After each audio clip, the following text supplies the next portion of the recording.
जय श्री सीताराम, जय जय श्री राधे श्याम। ओम नमो भगवते वासुदेवाय। सभी सनातनियों का मेरा कोटि कोटि नमन। उनके भीतर हृदय में स्थित श्री राम जी को दंडवत चरण स्पर्श। और आप सबका मैं आवाहन कर रहा हूँ। मैं व्यास मुनि विप्र ब्रह्मचारी, यही राष्ट्रीय धर्म रक्षक संघ की स्थापना हमने किया है। वर्तमान समय में पौराणिक हंस तीर्थ क्षेत्र में हम लोग स्थित हैं।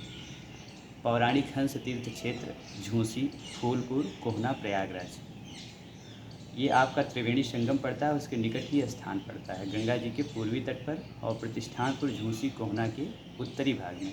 जैसे कि आप ये देख सकते हैं, ये आपका हंस तीर्थ क्षेत्र ही पूरा दिख रहा है, यहाँ से लेकर के वहाँ तक। आपसे निवेदन करें हम कि मत्स्य पुराण, कूर्म पुराण, नारदी पुराण, भागवत महापुराण, अग्नि पुराण एवं अन्य धार्मिक ग्रंथों में स्पष्ट रूप से महर्षि कृष्णद्वैपायन वेद व्यासी महाभाग ने रेवेन्यू के दृष्टिकोण से लिखा है।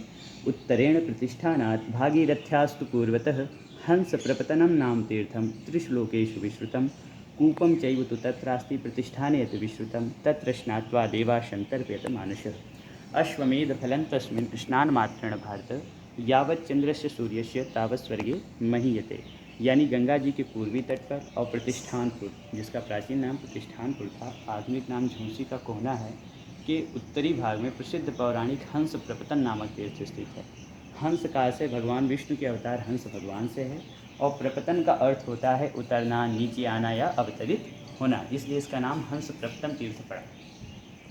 तो हंस भगवान का यहाँ अवतरण हुआ था, उनका जन्म यहाँ पर हुआ था, प्राकट्य उत्सव हुआ था, इसलिए यह हंस तीर्थ क्षेत्र के रूप में विख्यात हुआ। शास्त्रों में हंस भगवान की जन्मभूमि पौराणिक हंस तीर्थ क्षेत्र। हमने जैसे कि आपको पूर्व भी बताया, इसके अंतर्गत 4 महत्वपूर्ण धरोहर हैं। बाकी बहुत सारे यहाँ तीर्थ स्थल हैं जैसे कि पुराणों में विदित है। प्रथम आपके सामने ये जो दृष्टिगोचर हो रहा है, संध्यावट वृक्ष हैं, और इन्हीं संध्यावट के नीचे पौराणिक श्री शंकरष्ठ माधव का मंदिर था प्राचीन, जो प्रयागराज के 12 माधव में 9वें माधव हैं, उनका प्राचीन मंदिर स्थित था। उसके बगल ये जो आप कॉर्नर पे देख रहे हैं प्राचीन इमारत इस तरफ, वो हंस तीर्थ मंदिर है। झाड़ियों के बीच से आप यदि आप खोलेंगे तो स्पष्ट रूप से दिखाई पड़ेगी, प्राचीन इमारत है। थोड़ा इधर से लेंगे तो हंस तीर्थ मंदिर आपको दिखाई पड़ता है। ये हंस तीर्थ मंदिर अपने आप में बड़ा व्यापक है। और आगे उस तरफ थोड़ा सा मूवमेंट कर दीजिए, इस तरफ के लिए। आगे इस तरफ आपको हंसकूप के दर्शन होंगे, वो हम अभी कराएंगे आपको। तो पहले हम जो संध्यावट वृक्ष हमारे सामने दिख रहा है, इसके बारे में बता दें। मत्स्य पुराण अध्याय 106 में और पूर्व पुराण अध्याय 25 में स्पष्ट रूप से लिखा है, अथ संध्यावटे रम्ये ब्रह्मचारी जितेंद्रिय उपवासी शुचि संध्यां ब्रह्मलोकम वाप्नुयात् तस्माद् द्विजवरः सर्वे गत्वा संध्यावटान्तिके संध्यामुपास विधिवत पूजयन्ति च माधवम् एवं संध्यावटं प्रार्थम मुच्यन्ते लोकपातकात् प्रसन्नस्या भक्तेषां श्री शंकरष्ठ माधव। अर्थात इसी संध्यावट के नीचे जो भी ब्रह्मचारी का पालन करते हुए उपवास पूर्वक शुचिता पूर्वक यहाँ निवास करता है, त्रिकाल संध्या करता है, उसे ब्रह्म ज्ञान की प्राप्ति होती है, ब्रह्मलोक में निवास मिलता है। यहाँ श्री प्रभुदत्त ब्रह्मचारी जी ने अपनी आरंभिक साधना व्यतीत किया था, ऐसा उन्होंने अपने ग्रंथों में स्पष्ट रूप से लिखा है। इन्हीं के नीचे जो संकष्ठ माधव हैं, प्रयागराज के 12 माधव में 9वें माधव, उनका प्राचीन स्थल था, पौराणिक स्थल था। ऐसा गीता प्रेस गोरखपुर से कल्याण तीर्थांत प्रकाशित है, उसमें स्पष्ट रूप से बताया गया है, दिखाया गया है। किंतु और उसमें आगे शास्त्रों ने बताया कि इसीलिए सभी द्विज जो होते हैं, जिनका यज्ञोपवीत संस्कार होता है, वो विधिवत आते हैं, यहाँ त्रिकाल संध्या करते हैं। और यहाँ त्रिकाल संध्या करके संकष्ठ माधव से प्रार्थना करने पर जो संध्योपासन का लोप हो जाता है, अर्थात व्रात्य संज्ञा का जो दोष लग जाता है, उसका निवारण हो जाता है। इस दृष्टिकोण से यह संध्यावट बहुत प्राचीन रहा है। जैसे कि हमने बताया, ये ब्रह्म प्रयागराज क्षेत्र है, प्रतिष्ठानपुर झूसी है। हमारा प्रयागराज 3 खंडों में विभाजित है, रुद्र प्रयागराज क्षेत्र, ब्रह्म प्रयागराज क्षेत्र और विष्णु प्रयागराज क्षेत्र। झूसी हमारा ब्रह्म प्रयागराज क्षेत्र आता है, यहीं ब्रह्मा जी की सभा लगा करती थी। उसी में सनकादिकों ने प्रश्न किया था तो हंस भगवान अवतरित हुए थे। तो जैसे रुद्र प्रयागराज क्षेत्र में अक्षयवट का महात्म्य है, उससे कहीं बढ़ कर के इस ब्रह्म प्रयागराज क्षेत्र झूसी कोहना में ये भूखंड संख्या 11 में स्थित है। मैं पुनः बता देता हूँ, संध्यावट का महात्म्य है, उससे कहीं बढ़ कर के इसका महात्म्य बताया गया है पुराणों में। इसकी रेवेन्यू की दृष्टिकोण से हम क्या स्थिति है ये भी बताता चलता हूँ। भूखंड संख्या ये 11 में स्थित है। पहले ये एक कदीमी क्षेत्र के रूप में दिखाया जाता था, अर्थात सार्वजनिक उपयोग का क्षेत्र। लेकिन इसके उपरांत क्या होता है, क्रिया योग अनुसंधान संस्थान ने इसे 4 दीवारी के भीतर कर लिया। तो निचली अदालत ने आदेश दिया था, उसके आदेश पर इनकी बाउंड्री वाल गिराई भी गई थी। और उसके बाद इन्होंने चीफ रेवेन्यू ऑफिसर्स को कुछ पैसे दे करके इस स्थान को अपने नाम करवाया और ये दिखाया कि इसके बदले ग्राम प्रधान को या ग्राम समाज को इतनी ज़मीन कहीं क्रिया योग संस्थान और दे दी जाएगी। यहाँ अराजक तत्व आते हैं, उन्होंने साधु संतों को अराजक तत्व के रूप में बताया, इसलिए यह बट वृक्ष क्रिया योग को दे दिया जाए। तो इस आधार पर उन्होंने अपना स्टेटमेंट बनाया और इस कदीमी के क्षेत्र को अपने नाम के ऊपर चढ़ा लिया, तो जिसका ग्राम प्रधान और ग्राम समाज ने विरोध किया। वो मुद्दा हाईकोर्ट में भी चल रहा है। उसी के बगल आपका ये पौराणिक हंस तीर्थ मंदिर जो है, इसके बारे में भी मैं आपको अवगत कराने जा रहा हूँ। ये मार्ग आपको जो दिख रहा है, ये हंस तीर्थ मार्ग था। ये प्राचीन नाम इसका हंस तीर्थ मार्ग है, जिसे इन्होंने महात्मा गांधी के नाम में परिवर्तित कर दिया। ये सारा कार्य इन्होंने कुत्सित प्रयास सपा के शासनकाल में किया था और इसका संतों ने खूब विरोध किया था। गोवर्धन मठ पूरी पीठ के शंकराचार्य महाराज 2 बार यहाँ पर आ गए थे, निवेदन भी किए थे कि इस स्थल को बचाया जाए, इसको संरक्षित किया जाए, लेकिन वास्तविक वस्तुस्थिति कुछ और ही है। पूज्य ब्रह्मलीन संत रहे शारदानंद जी महाराज जी, रामानुज पांडे जी और अन्य संतगण यहाँ जो झूसी के थे, उन्होंने भी प्रकल्प चलाए कि बचे, लेकिन ये भ्रष्टाचार की पराकाष्ठा है कि तीर्थ स्थल अभी तक बचा नहीं है, उद्भाषित नहीं हो पाया है। तो हमारा तो एक आह्वान चल ही रहा है। अब हम थोड़ा सा आपको हंस भगवान की जो मंदिर है प्राचीन, उसकी ओर इंडिकेट करेंगे कि जो हंस भगवान है वहाँ पर क्या हुआ। इसी प्रतिष्ठानपुरी झूसी में जब ब्रह्मा जी की सभा लगी थी, तो ऊर्जे सितेन मम्याम वही हंसो जाता स्वयं हरि, अर्थात सतयुग की युगादिति थी। कार्तिक शुक्ल अक्षय नवमी को भगवान विष्णु हंस भगवान के रूप में अवतरित हुए थे। ध्यान रखिए, अक्षय नवमी को हंस भगवान का अवतरण दिवस मनाया जाता है।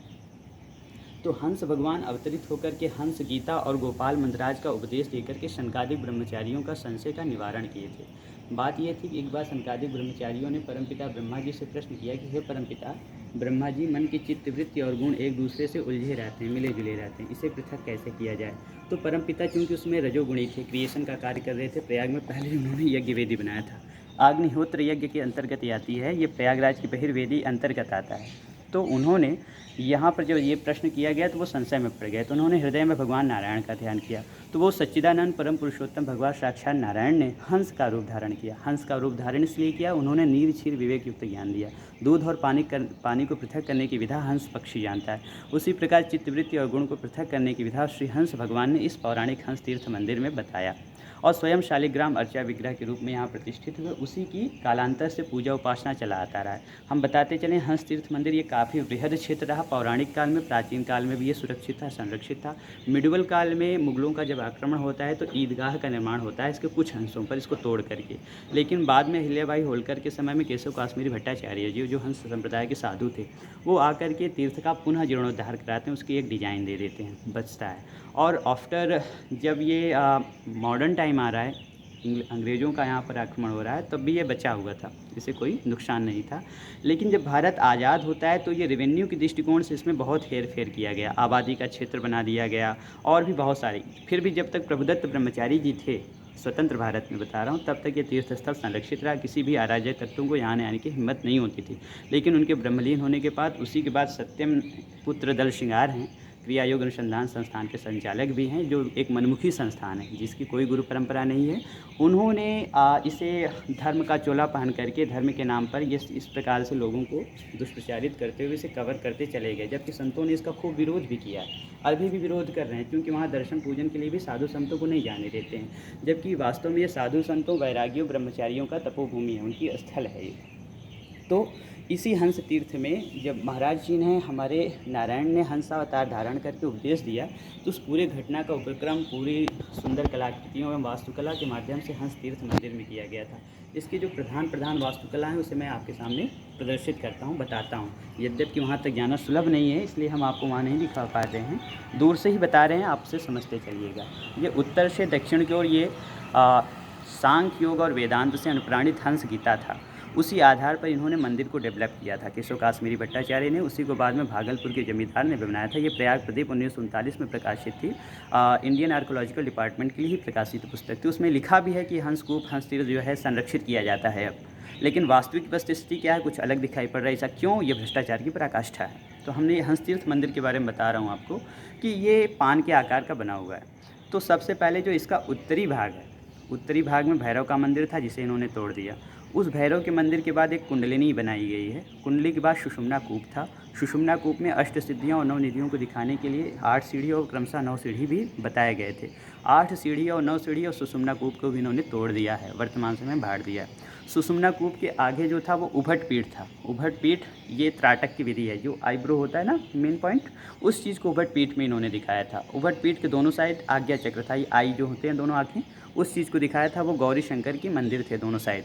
और उसके जब आगे बढ़ते हैं तो उभट पीठ के आगे एक नारद जी की मंदिर बनाई गई थी और नारद जी के आगे एक मानसरोवर था। मानसरोवर वो दृश्य है, विहंगम दृश्य है, जहाँ हंस भगवान उपदेश देते हैं ब्रह्मा जी सनकादि ब्रह्मचारियों को। उस चीज़ को इंटीग्रेट किया गया था, जो लगभग 49 वर्ग मीटर में उसका क्षेत्रफल था, यानी 7 फीट चौड़ा था, 7 फीट लंबा था और वो लगभग 3 से 4 हाथ गहरा भी था। कुंड था और उस कुंड के बीच में मध्य भाग में एक पिलर था। पिलर पर ब्रह्मा जी बैठे हुए थे और चारों तरफ सनकादिक ब्रह्मचारी यानी सनक, सनातन, सनंदन, सनत कुमार की मूर्तियाँ थी और वो उनके साथ वो उपदेश ग्रहण करते हुए, गोपाल मंत्रराज का उपदेश ग्रहण करते हुए दिखाया गया था। आपको बताते चलें कि यहाँ पर जो भैरव की मंदिर थी, वहाँ नयामात्म ब्रह्म, नयात्मा प्रवचनेन, कठोपनिषद, ईशोपनिषद जैसे उपनिषदों के वाक्य भी लिखित थे, वो भी ब्राह्मी लिपि और खरोष्ठी लिपि में। यह एक बड़ी घटना है। तो इसके बाद जैसे कि हमने मानसरोवर की स्थिति आपको अवगत कराया, मानसरोवर के ऊपर 4 पिलर भी थे अलग अलग कॉर्नर पे, उसके ऊपर एक छत पड़ी हुई थी। और मानसरोवर के आगे जब आप देखते हैं, मानसरोवर के थोड़ा सा जब आप आगे जाते हैं तो अंतःकरण भी दिखाई पड़ते हैं दोनों साइड में। और अंतःकरण के आगे जब बढ़ते हैं तो एक भ्रमर गुफा मिलती है। भ्रमर गुफा सिद्धि की गुफा थी। वहाँ जाकर के लोग प्रायः हठ योग के माध्यम से और साधना भक्ति इत्यादि के माध्यम से वहाँ पे, जैसे हमने कहा, सांख्य योग और वेदांत, ये अनुप्राणित हंस गीता है, उसी के आधार पर वो लोग जाकर के वहाँ प्राण का भी उत्सर्जन किया करते थे साधु संत लोग। तो उसके आगे वो जो भ्रमर गुफा थी, भ्रमर गुफा के आगे जब चलते हैं तो 2 कक्ष बने थे बड़े बड़े और उसके बाद एक अर्धचंद्राकार दलान था। अर्धचंद्राकार दलान के अंदर ही एक कक्ष बना था, अष्टदल कमल इसका नाम था। उसके भीतर एक हिंडोला लड़कता था, उसी में शालिग्राम अर्चा विग्रह के रूप में हंस भगवान प्रतिष्ठित थे। बोलिए हंस भगवान की जय। तो हंस भगवान वहाँ प्रतिष्ठित थे। उनके पीछे जो था वो कुंडलिनी के रूप में एक दंड खड़ा हुआ था और उस दंड पर जो है 8 बने हुए थे चिन्ह, यानी मूलाधार चक्र, स्वाधिष्ठान चक्र, मणिपुर चक्र, अनाहत चक्र, विशुद्ध चक्र और आज्ञा चक्र। और इन सब को क्रमशः उनके वर्ण के साथ में दिखाया गया था। जैसे आज्ञा चक्र का 2 है तो 2 पंखुड़ी, इसी अनुक्रम में 2, 8, 16, 32 इस अनुक्रम में करके दिखाया था। हाँ, एक चीज़ और बता दें कि इसी बीच इसके पीछे ही, मानसरोवर के पीछे ही या यूँ मानसरोवर के थोड़ा सा आगे एक मेरुदंड था। वो लगभग 21 फीट ऊंचा स्तंभ था, उसमें कुंडलिनी लपेटी हुई थी। वो मेरुदंड संभवतः यहाँ से दिख रहा है आपको, वो लंबा वाला जो मेरुदंड दिख रहा है, वो झाड़ियों के बीच से हमने जैसे कि कहा आप वहाँ तक पहुँच नहीं पा रहे हैं, तो आपको कंगूरे भी दिख रहे हैं। वो कंगूरे सहस्त्र दल हैं, यानी हज़ारों की संख्या में। यही सहस्त्रार्ध चक्र को इंडिकेट करने के लिए बनाए गए थे। और साधु बाबा इसके आगे की क्या स्थिति थी कि हंस भगवान के पीछे ये सारी चीज़ें थी, उनके ऊपर जो है एक और बरामदा बना था, उसमें 8 दरवाजे थे, जिससे शून्य महल कहा जाता था।